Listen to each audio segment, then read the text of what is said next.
Hello everyone, welcome to star IQ. उम्मीद है कि आप लोग बहुत अच्छे होंगे। 20 मई 2021 के हरियाणा करंट अफेयर आज इस पर्टिकुलर वीडियो में हम लोग पढ़ने वाले हैं। स्टार आईक्यू को अगर आपने अभी तक सब्सक्राइब नहीं किया है तो कर लीजिएगा। और प्यारे बच्चों, मेरे द्वारा पढ़ाए गए सभी इंपॉर्टेंट पीडीएफ और इंपॉर्टेंट डॉक्यूमेंटेशन के लिए आप लोग मेरा Telegram channel star IQ education और मेरा एप्लीकेशन प्ले स्टोर से स्टार आईक्यू एजुकेशन दोनों ही डाउनलोड कर सकते हैं। चलिए बढ़ते हैं आगे। और आप प्यारे बच्चों मुझसे अनअकैडमी पे पढ़ना चाहते हैं तो डिस्क्रिप्शन बॉक्स में दिए गए मेरे प्रोफाइल लिंक पे क्लिक करिएगा और मुझे अनअकैडमी पे फॉलो कीजिएगा। और स्टार आईक्यू अनलॉक कोड है मेरा। Star IQ unlock code use करने से आपको मेरी सभी क्लासेस अनअकैडमी पे बिल्कुल फ्री में दिखाई देंगी। और दूसरी इंपॉर्टेंट बात है कि अनअकैडमी पे मैं एसएससी के प्रीवियस ईयर एमसीक्यू का बहुत ही इंपॉर्टेंट सा टेस्ट सीरीज जो है वो आपको पढ़ाया करता हूँ। आज सुबह ही दिन में ही 9:30 बजे क्लास होगी आपकी। एक दिन में आपकी 11:30 बजे क्लास होगी, एक रात को 8 बजे क्लास होगी। इन सभी क्लासेस के लिंक भी आपको डिस्क्रिप्शन बॉक्स में मिल जाएंगे। आप लोग वहां से जाके इन क्लासेस को एनरोल कर सकते हैं। कल आपसे सवाल पूछा था, उसका सही जवाब क्या होगा कि हरियाणा सरकार कोरोना मरीजों के लिए किसके द्वारा तैयार की गई दवा 2DG खरीदेगी। ये 2DG दवाई जो है ना, इसको तैयार किया है डीआरडीओ ने। और इसका लॉन्च जो किया है वो हमारे भारत के जो मंत्री हैं जिनका नाम है राजनाथ सिंह, और राजनाथ सिंह के साथ में डॉक्टर हर्षवर्धन सिंह, इन दोनों ने इस दवाई को लॉन्च किया है। इसे डीआरडीओ यानी कि डिफेंस रिसर्च डेवलपमेंट ऑर्गेनाइजेशन द्वारा जो है वो तैयार किया गया है। और हरियाणा के स्वास्थ्य मंत्री अनिल विज ने इसको खरीदने की घोषणा की है, ऑफिशियली ट्विटर पे इसकी जानकारी दी है। हाल ही में स्टार्टअप जुपिटस ने ऑनलाइन विवाद समाधान के लिए दुनिया का पहला निजी डिजिटल कोर्ट विकसित किया है। इसका मुख्यालय कहां पे है? बहुत बहुत इंपॉर्टेंट क्वेश्चन है। Recently startup Jupitice has developed the world first private digital court. तो ये वर्ल्ड का पहला प्राइवेट डिजिटल कोर्ट है। इसका हेडक्वार्टर है चंडीगढ़ के अंदर। कहाँ, किसका? जुपिटस का हेडक्वार्टर चंडीगढ़ में है, जिन्होंने जो है दुनिया का पहला प्राइवेट डिजिटल कोर्ट जो है वो विकसित किया है। एक लाइन में मैं ये कहना चाहूंगा कि जुपिटस तो एक टाइप की संस्था है, स्टार्टअप है, जिसका हेडक्वार्टर तो चंडीगढ़ में है ही। इन्होंने दुनिया का पहला डिजिटल प्राइवेट कोर्ट जो है वो लॉन्च किया है। ये इंपॉर्टेंट बात है। इसका मतलब ये है कि ये एक ऐसा प्लेटफॉर्म है जिसके माध्यम से दुनिया में कहीं भी किसी भी समय मामले दर्ज करवा जा सकते हैं। और इस ऑनलाइन प्लेटफॉर्म पे जो है ना, मतलब कोई भी मामला दर्ज करवा सकते हैं, कोई डॉक्यूमेंट सबमिट करवा सकते हैं, कोई तर्क प्रस्तुत कर सकते हैं, कोई गवाह है उसको भी शामिल किया जा सकता है। और एडीआर का मतलब आपको मैं समझाऊंगा अभी। तो एडीआर जो है ना, एडीआर का मतलब आप सीधा सीधा यूं समझिएगा, एडीआर का फुल फॉर्म होता है अल्टरनेटिव डिस्प्यूट रेजोल्यूशंस। ठीक है, इसका मतलब होता है कि बिना कोर्ट में जाए ही जो है ये मामला पहले ही सुलटा लेना। जैसे एडीआर सेंटर तो अभी भी है जिसमें काउंसलिंग वगैरह होती है, और कोई रिटायर्ड वकील होते हैं या वरिष्ठ वकील होते हैं वो उसमें बैठते हैं और एक मध्यस्थता करते हैं, एक प्रकार की पंचायत ही करते हैं। मान लेते हैं दो गुटों के बीच में कोई बात हो चुकी है और बात इतनी आ चुकी है कि एक जो आपका पार्टी है वो चाहती है कि ये मामला कोर्ट में जाए, दूसरी पार्टी चाहती है कि कोर्ट में ना जाए। एक्चुअल में कोर्ट में केस जाए या ना जाए, उससे पहले क्या होता है, उससे पहले एडीआर सेंटर में ये बात जाती है। एडीआर सेंटर में क्या होता है, दोनों पार्टियों को आमने सामने बिठाया जाता है और उनको देखा जाता है। कोई वरिष्ठ वकील बैठते हैं वहां पे, 2 या 3 जितने भी हैं, और वो दोनों पार्टियों की बात सुनते हैं। इस पार्टी की भी सुनते हैं, इस पार्टी की भी सुनते हैं। फिर दोनों की बातें सुन के वो चाहते हैं कि इस मामले को हल कर दिया जाए, इस मामले को कोर्ट तक ना लेकर जाए, घसीटा ना जाए। मतलब वो इसमें जैसे कोर्ट में तारीखें पड़ती हैं, ऐसे तारीखें भी होती है कि चलो आ जाना। मान लेते हैं कि एक तारीख मान लेते हैं कि पहले उनको 1 मई को बुलाया था, दोनों के बीच में बातचीत करवाई। फिर जो एडीआर सेंटर के जो भी आपके वकील थे उन्होंने कह दिया कि अभी आप जो है इस मामले में सोचिएगा, आपस में बातचीत करिएगा और आगे जो है 10 दिनों के बाद में आइए, मतलब 10 मई को आना। और फिर 10 मई के बाद में थोड़ी बात बनती दिखती है, नहीं बनती दिखती, फिर एक तारीख दे देते हैं, मान लेते कहते हैं 20 मई को आना। फिर भी ये बात बिल्कुल बनती ही नहीं है 2-3 तारीखों के बाद में, फिर ये बात आगे कोर्ट तक जाती है। तो ये सारा काम जो है ऑनलाइन भी हो सकता है एडीआर सेंटर के थ्रू। तो ये काफी इंपॉर्टेंट है। भारत में एडीआर जो है ना, कानूनी सेवा प्राधिकरण अधिनियम 1987 के तहत जो है ये आपका अधिनियम 1987 का था, 1996 में जो है इसे अधिनियमित किया गया था। तो ये पॉइंट भी आप लोग यहां से याद कर सकते हैं। और ये जुपिटस जो है ना, इसके सीईओ और संस्थापक का नाम रमन अग्रवाल है, और हेडक्वार्टर तो मैंने आपको बता ही दिया कहां पे है, चंडीगढ़ में है।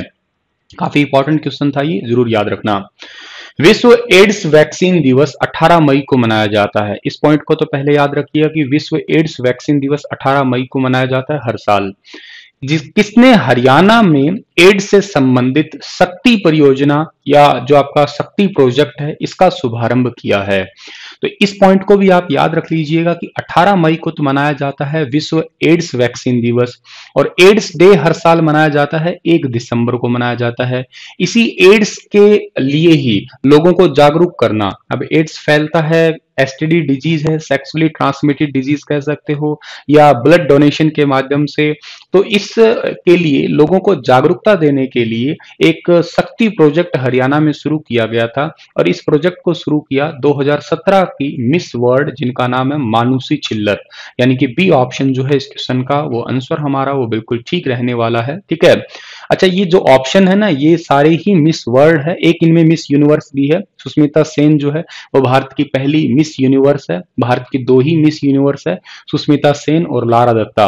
रीता फारिया 1966 के अंदर जो है जब हरियाणा बना था तभी ही उसी साल के अंदर ये भारत की पहली मिस वर्ल्ड बनी थी। प्रियंका चोपड़ा भी साल 2000 के अंदर मिस वर्ल्ड बनी थी। ठीक है, तो ये पॉइंट आप लोगों को यहां से याद रख लेने हैं।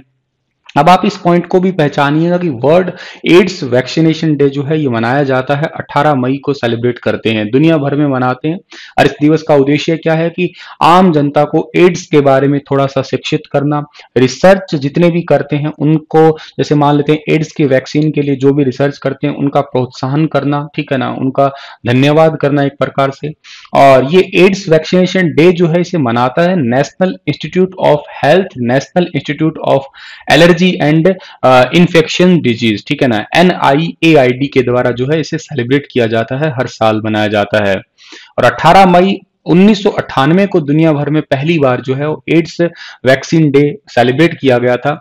एड्स तो आप सभी को पता है कि एक्वायर्ड इम्यूनो डेफिशिएंसी सिंड्रोम होता है, जो ठीक से इलाज न करने पे जो है एड्स की ओर ले जाता है। मतलब डायरेक्ट एड्स नहीं होता है, ध्यान रखिएगा। एड्स मतलब स्टार्टिंग में कैसे होता है, देखो सबसे पहले HIV का संक्रमण होता है, ह्यूमन इम्यूनो वायरस का संक्रमण होता है, वो थोड़े लेवल का होता है। फिर दूसरी स्टेज में क्या होता है, थोड़ा और ज्यादा लेवल का होता है। ये दोनों स्टेज तक इंसान को बचाया जा सकता है, लेकिन ठीक से इलाज ना करने की वजह से फिर ये तीसरे स्टेज में पहुंचता है, उसी को ही आप लोग एड्स का नाम दिया करते हैं। वैसे दुनिया भर में ये पहले चिंपैंजी, अफ्रीका में चिंपैंजी से उत्पन्न हुआ था, ठीक है ना।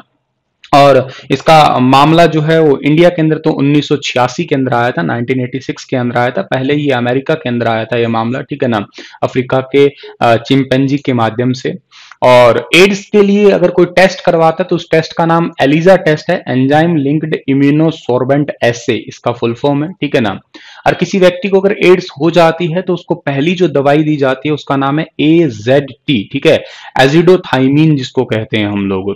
और भारत में तो आपको मैंने बता दिया 1986 में आया था, और जिसके बाद में स्वास्थ्य और परिवार कल्याण मंत्रालय ने एड्स समिति, राष्ट्रीय एड्स समिति का गठन किया था। और भारत में पहला राष्ट्रीय एड्स कंट्रोल कार्यक्रम जो था ना वो 1992 से 1999 तक था। 1992 में शुरू किया गया था, और इस कार्यक्रम को लागू करने के लिए एड्स कंट्रोल जो आपका ऑर्गेनाइजेशन है जिसको हम लोग NACO कहते हैं, नाको जो है, इसकी स्थापना की गई थी। और अभी मैंने कहा था national institute of allergy and infectious disease जिसको NIAID कहते हैं, इसकी स्थापना 1887 में हुई थी, छोटी सी लैब के रूप में शुरुआत हुई थी। इसके निर्देशक का नाम एंथोनी S फोसी, और इसका हेडक्वार्टर मैरीलैंड अमेरिका के अंदर पड़ता है। ये स्लाइड काफी इंपॉर्टेंट है, इसका स्क्रीनशॉट ले लेना आप लोग। नेशनल करंट अफेयर के पॉइंट ऑफ व्यू से और हरियाणा करंट अफेयर के पॉइंट ऑफ व्यू से, दोनों ही पॉइंट ऑफ व्यू से काफी इंपॉर्टेंट है। हाल ही में सुजुकी मोटरसाइकिल इंडिया कंपनी का नया प्रमुख किसे नियुक्त किया गया है? सुजुकी मोटरसाइकिल इंडिया कंपनी, और इसका नया प्रमुख नियुक्त किया गया है अभी हाल ही में सतोशी उचिदा को। ए ऑप्शन जो है इस क्वेश्चन का ठीक है, जो आपको फोटो में दिखाई दे रहे हैं यही है सतोशी, ठीक है ना। अब इन्होंने किसकी जगह ली है, तो इनसे पहले थे कोइचिरो हिराओ। कोइचिरो हिराओ जो थे ना वो सुजुकी इंडिया के निर्देशक थे, और अब बना दिए गए हैं कोइचिरो हिराओ की जगह जो है ना वो अब किसे बना दिए गए हैं, सतोशी उचिदा को। ये नाम थोड़े से पजलिंग है, 2-3 बार बोलोगे तो थोड़े जुबान पे चढ़ जाएंगे। सतोशी उचिदा आपको फोटो में दिख रहे हैं, और पहले कौन थे, पहले थे कोइचिरो हिराओ। सर हमें इसे हरियाणा करंट अफेयर में क्यों पढ़ रहे हैं? क्योंकि सुजुकी इंडिया का हेडक्वार्टर हमारे हरियाणा के गुरुग्राम में है। इसकी स्थापना साल 2006 में हुई थी। इसके पेरेंट ऑर्गेनाइजेशन का नाम भी सुजुकी है, याद रखिएगा। हाल ही में दमन दीव के समुद्र में फंसकर खड़े हुए एक शिप में मौजूदा 137 क्रू मेंबर की जान बचाने वाली 5 सदस्यीय टीम में किस जिले के 2 जाबाज भी शामिल रहे हैं? अभी आप लोगों को बहुत अच्छे से तो पता ही है कि एक तूफान है, उसने कहर बरपाया हुआ है, ताउते जिसका नाम है, और उसी के चलते हरियाणा में 19 और 20 मई 2 दिनों तक जो है ऑरेंज अलर्ट भी जारी किया गया है। आप लोगों ने भी मौसम को देखा होगा, काफी ठंडा मौसम हो रखा है। इवन रात को तो बहुत ठंड लग रही थी, ठीक है। और ये सब चलते हुए 137 क्रू मेंबर की जान बचाई है 5 सदस्यीय टीम ने, और ये इंडियन कोस्ट गार्ड के मेंबर हैं। और ये 5 सदस्यीय टीम में से 2 जाबाज जो है ना, वो है झज्जर डिस्ट्रिक्ट के, ठीक है। बी ऑप्शन जो है ठीक है। हालांकि इस 5 में से 3 हरियाणा के हैं, और लेकिन 2 जो है वो मेन थे जिनका हमें जो है नाम पढ़ना भी है। ये 2 कौन कौन है? एक तो छपार गांव पड़ता है झज्जर का, और इसके छपार गांव के ऋषि डागर है। एक झज्जर के अच्छेस गांव के हैं संदीप। इन दोनों ने जो है ना मेन तरीके से जो है वो काम किया। हालांकि इसमें एक राजस्थान के रमेश भी है, तमिलनाडु के एपी कुमार है, और गुरुग्राम के गौरव यादव है। इन्होंने 5 घंटे का एक रेस्क्यू चला था, और इस खतरनाक ऑपरेशन में जो है खराब मौसम, तूफान, आंधी, इस टाइम जो है ना लोगों की जान बचाई, 137 लोगों की जो है जान बचाई। ये इंडियन कोस्ट गार्ड से रिलेटेड है। इंडियन कोस्ट गार्ड जो है इसकी स्थापना 1 फरवरी 1970 को हुई है। कई पेपरों में क्वेश्चन आया है इंडियन कोस्ट गार्ड डे कब मनाते हैं, तो 1 फरवरी को सेलिब्रेट करते हैं। और 1 फरवरी को हरियाणा की करनाल की एक कल्पना चावला से रिलेटेड भी एक सवाल आता है पेपरों में। आप उनके बारे में थोड़ा, कल्पना चावला के बारे में कमेंट में लिख के बताइएगा, ठीक है। और हेडक्वार्टर कहाँ पे है इसका? हेडक्वार्टर तो न्यू दिल्ली में है इंडियन कोस्ट गार्ड का। और इसके डायरेक्टर जनरल का नाम क्या है? इसका डायरेक्टर जनरल का नाम कृष्ण स्वामी नटराजन है, और इसके स्थापना करने वाले पार्लियामेंट ऑफ इंडिया ही है, ठीक है। आगे बढ़ते हैं हम लोग। अच्छा, उससे पहले आपने दमन दीव का नाम लिया। साल 2019 की बात है, तब दमन दीव जो है उस टाइम पे एक ही केंद्र शासित प्रदेश हुआ करता था अलग, और दादरा नगर हवेली अलग हुआ करता था। देखिएगा, दमन दीव आपको अगर मैप में आप देख पा रहे हो तो यहाँ पे दिखता है गुजरात के इस इलाके में, और दादरा नगर हवेली आपको यहाँ पे महाराष्ट्र वगैरह या गुजरात के बिल्कुल एंड वाले पॉइंट पे दिखता है। मतलब महाराष्ट्र भी टच दिखता है, गुजरात का टच भी दिखता है आपको। तो अब क्या किया गया, 2019 में इन दोनों को ही मर्ज कर दिया गया, और वर्तमान में दमन दीव दादरा नगर हवेली एक ही केंद्र शासित प्रदेश बन गया है। उससे पहले हमारे भारत में 7 केंद्र शासित प्रदेश हुआ करते थे। जम्मू कश्मीर और लद्दाख बनने के बाद में 2 नए ऐड हो गए, तो टोटल 9 हो गए। फिर इन दोनों को मर्ज करके एक कर दिया, तो वर्तमान में 8 केंद्र शासित प्रदेश हो चुके हैं हमारे भारत के अंदर। हाल ही में किस हाईकोर्ट ने लिव इन रिलेशनशिप को सामाजिक और नैतिक तौर पर स्वीकार नहीं करार दिया है? ये भी एक बहुत इंपॉर्टेंट सा क्वेश्चन है। आपको सीधा तो खैर क्या पता एग्जाम में ना भी मिले, लेकिन अगर आप सिविल सर्विस जैसे एग्जाम देते हैं तो आपको ऑप्शंस में से भी ऑप्शन जो है ये ऐसे क्वेश्चनों के देखने को मिल सकते हैं। तो लिव इन रिलेशनशिप को सामाजिक और नैतिक तौर पे स्वीकार नहीं करार दिया है अभी रिसेंटली पंजाब और हरियाणा हाईकोर्ट ने। देखिएगा, मामला क्या है, एक तरन तारण के युवक हैं और यूपी के गोरखपुर की रहने वाली एक लड़की है। दोनों ही बालिग है, विवाह की उम्र हो चुकी है, लेकिन इन्होंने क्या कहा कि अभिभावक इनके जो भी हैं, यानी कि इनके फैमिली मेंबर्स हैं, पेरेंट्स हैं, वो चाहते हैं कि दोनों शादी ना करें। इसलिए जो युवती की उम्र से जुड़े जितने भी प्रमाण पत्र है, उसके जितने भी पेरेंट्स हैं उन्होंने अपने पास रख लिया। मतलब एग्जाम्पल से फीमेल जो लड़की है, लड़की के डॉक्यूमेंट जो होते हैं, मान लेते हैं आधार कार्ड है या 10वीं की मार्कशीट है या वट जो भी है, ये लड़की के मम्मी पापा ने उनके पास रखे, लड़की को नहीं दिए। अब लड़की जो है ये कहना चाह रही है कोर्ट में कि जब तक मैं अपने वो सारे डॉक्यूमेंट इकट्ठा नहीं कर लेती और तब तक हम शादी तो कर नहीं सकते हैं, लेकिन तब तक हमें जो है लिव इन रिलेशनशिप में रहने के लिए सुरक्षा मुहैया करवाई जाए। तो हाईकोर्ट ने ये बातें सुनी और उसके बाद में हाईकोर्ट का जो मामला आया वो ये आया कि नैतिक और सामाजिक तौर पे जो है इसको स्वीकार नहीं किया जा सकता, और इस पे जो है हाईकोर्ट मोहर नहीं लगा सकती है। हैरत की बात इसमें यह है कि सुप्रीम कोर्ट ने कई मामलों में सहमति संबंधों से प्रेमी जोड़ों को सुरक्षा मुहैया करवाने के लिए सही ठहराया है, और सुप्रीम कोर्ट ने कई मामलों में यह भी कहा है कि भारत सरकार सहमति संबंधों को मंजूरी दे चुका है। घरेलू हिंसा अधिनियम की सहमति संबंध में लागू होता है। इस तरह के मामले जो है उसमें सुरक्षा देने में कोई प्रकार की बुराई नहीं है। लेकिन हाईकोर्ट ने जो है अभी हरियाणा पंजाब हाईकोर्ट ने इस पे सुरक्षा नहीं दी है। इसलिए मैंने आज ये क्वेश्चन बनाया कि सुप्रीम कोर्ट का अलग मत है और हरियाणा पंजाब हाईकोर्ट का अलग मत है। ये दोनों पॉइंट आपको याद रखने चाहिए, क्योंकि सिविल सर्विस वाले बच्चे इस बात को समझ सकते हैं कि कैसे कैसे एग्जाम में क्वेश्चन पूछे जाते हैं और किस तरीके की उन्हें ऑप्शंस को जो है या जीएस पेपर में लिखना होता है। तो ये सारी बातें समझ के लिए जरूरी है आपके लिए। अगला क्वेश्चन आपका क्या होगा, उससे पहले हरियाणा पंजाब हाईकोर्ट है, इसको आर्किटेक्ट जो है वो ली कार्बूजियर, जिन्होंने चंडीगढ़ को भी बनाया था, सजाया था। स्थापना 1966 में। रविशंकर झा जो है इसके करंटली चीफ जस्टिस है।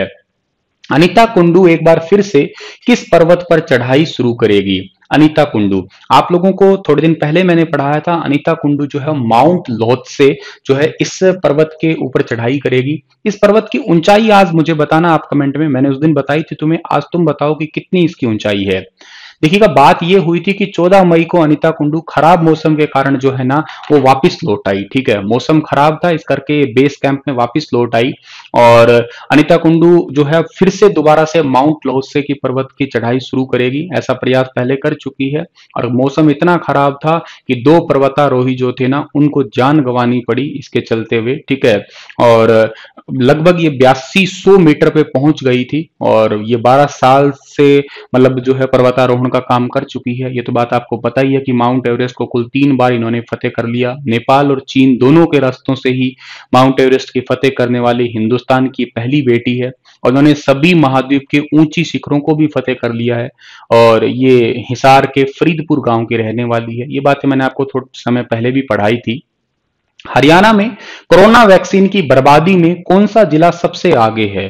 तो देखिएगा, ये भी एक पॉइंट है कि हरियाणा में कोरोना वैक्सीन की बर्बादी में जो है सबसे आगे जो जिला है वो है नूह जिला। सी ऑप्शन सही रहेगा इसका हमारा। अच्छा, नूह के बाद में जो है वो हिसार का नाम आता है। नूह के अंदर बर्बादी कितनी है? 11.8%। हिसार जो है 2 नंबर पे बर्बादी में 11.4%। पलवल तीसरे नंबर पे है 10.4% के साथ में।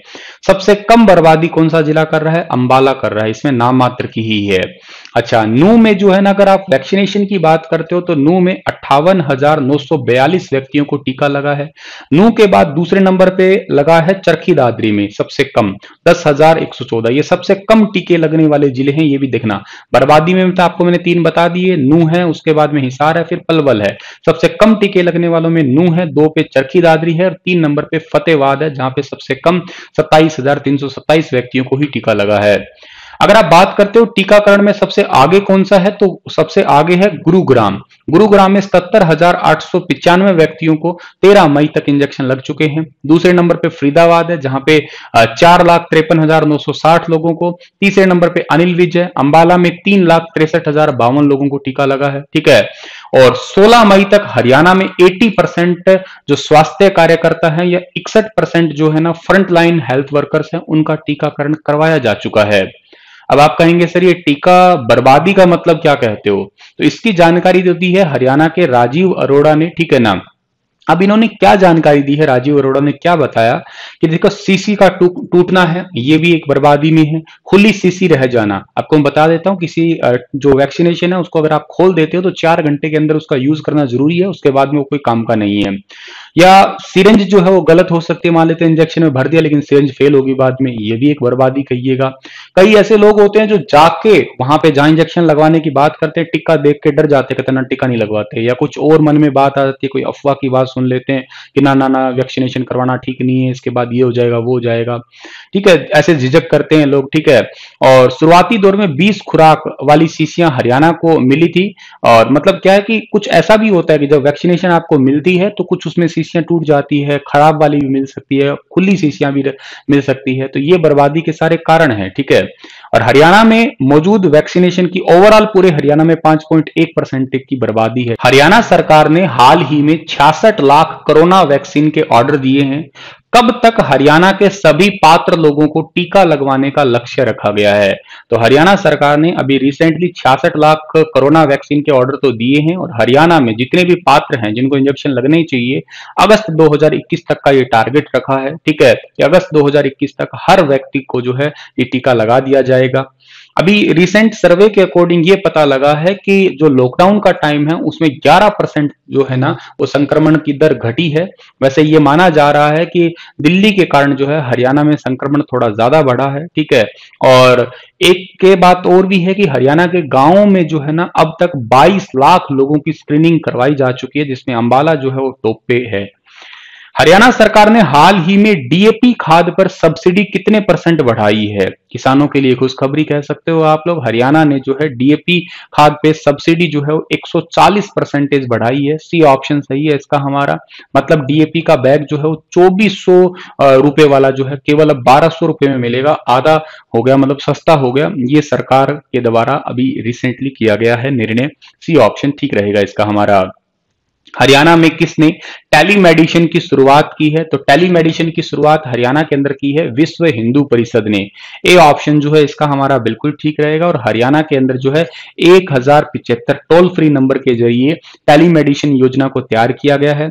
विश्व हिंदू परिषद ने टेलीमेडिसिन अभियान को शुरू किया और अनिल विज ने जो है ना ये बताया कि हरियाणा में तकरीबन 72,000 मरीज जो है ना वो होम आइसोलेशन में है, तो उनको जो है इस टेलीमेडिसिन का बहुत ज्यादा जो है वो डायरेक्ट लाभ मिलेगा। तो चलिए प्यारे बच्चों, इसी के साथ ये लेक्चर तो समाप्त होता है और आपके लिए क्वेश्चन होगा कि ऑस्ट्रेलिया में आयोजित हुई जो आईसीएन चैंपियनशिप है उसकी बॉडी बिल्डर प्रतियोगिता में हरियाणा की किस बेटी ने भाग लेकर 2 गोल्ड जीते हैं? रानी यादव, कमलेश कुमारी, नीरू समोता और सपना मलिक। बताना ये बेटी किस जिले की, किस गांव की है। कल फिर हाजिर होऊंगा लेटेस्ट अपडेट के साथ। तब तक आप अपना ख्याल रखिएगा, हंसते मुस्कुराते रहना। स्टार आईक्यू को सब्सक्राइब कर लेना और शेयर भी कर देना इस वीडियो को। पसंद वीडियो आई है तो लाइक कर देना।